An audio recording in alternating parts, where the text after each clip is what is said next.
Hello students, अनिमा classes में आपका स्वागत है।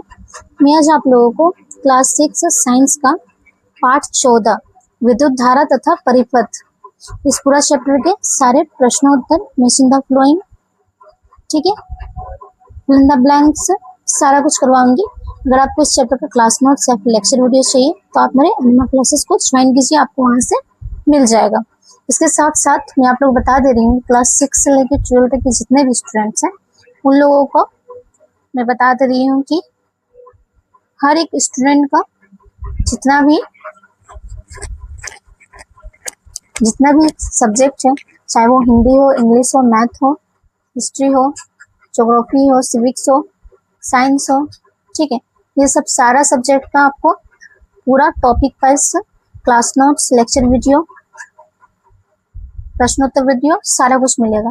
तो आप लोग प्लीज अनिमा क्लासेस को सब्सक्राइब कीजिए, फॉलो कीजिए, ठीक है, और आपका सारा प्रॉब्लम खत्म हो जाएगा, ठीक है।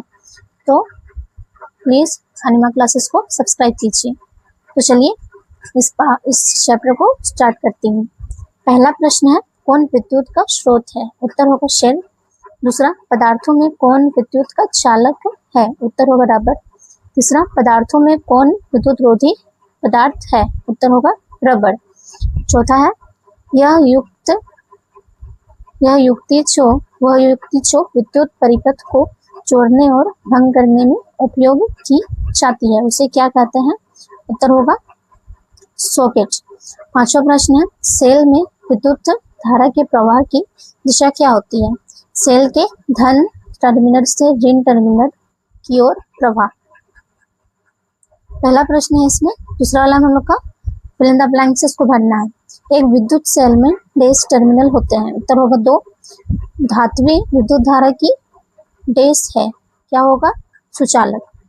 तीसरा प्रश्न है, विद्युत सेल में डैश पदार्थ भरे होते हैं। उत्तर होगा रासायनिक। चौथा प्रश्न है, गैसें साधारणतः विद्युत की डैश होती है। उत्तर होगा कुचालक। पांचवा प्रश्न है, विद्युत रोज डैश ऊर्जा को डैश ऊर्जा में बदलता है। उत्तर होगा विद्युत ऊर्जा, यहाँ यांत्रिक ऊर्जा, ठीक है।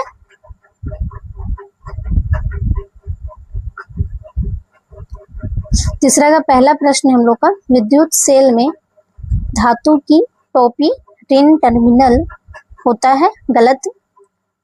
दूसरा प्रश्न है, टॉर्च के बल्ब में तंतु के भाग रहने पर भी बल्ब दीप्त होता है, उत्तर होगा गलत। तीसरा प्रश्न है, विद्युत धारा धातुओं से होकर प्रवाहित हो सकती है, उत्तर होगा सही।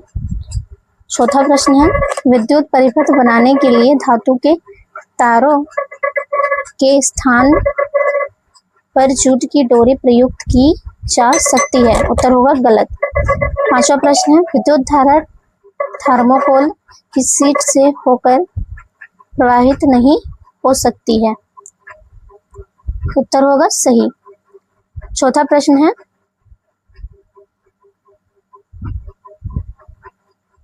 संख्या व्याख्या कीजिए कि नीचे दी गई व्यवस्था में बल्ब क्यों नहीं दीप्तिमान होता है।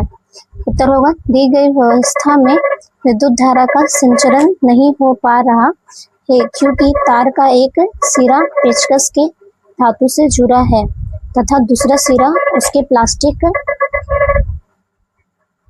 से, जबकि प्लास्टिक धातु का कुचालक होता है।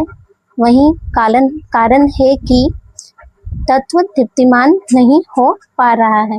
पांचवा प्रश्न है, दी गई आरेख को पूरा कीजिए और बताइए कि बल्ब को दीप्तिमान करने के लिए तारों के स्वतंत्र सिरों का किस प्रकार जोड़ना चाहिए।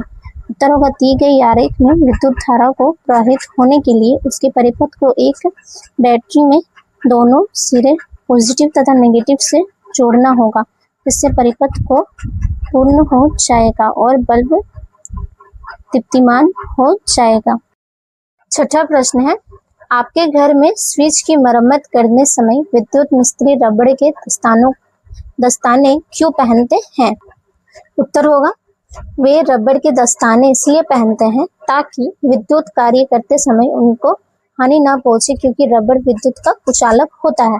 7वां प्रश्न है, बिजली के औजार जैसे पेचकस और प्लायर्स के हथों पर प्रायः प्लास्टिक के आवरण चढ़े होते हैं, क्यों?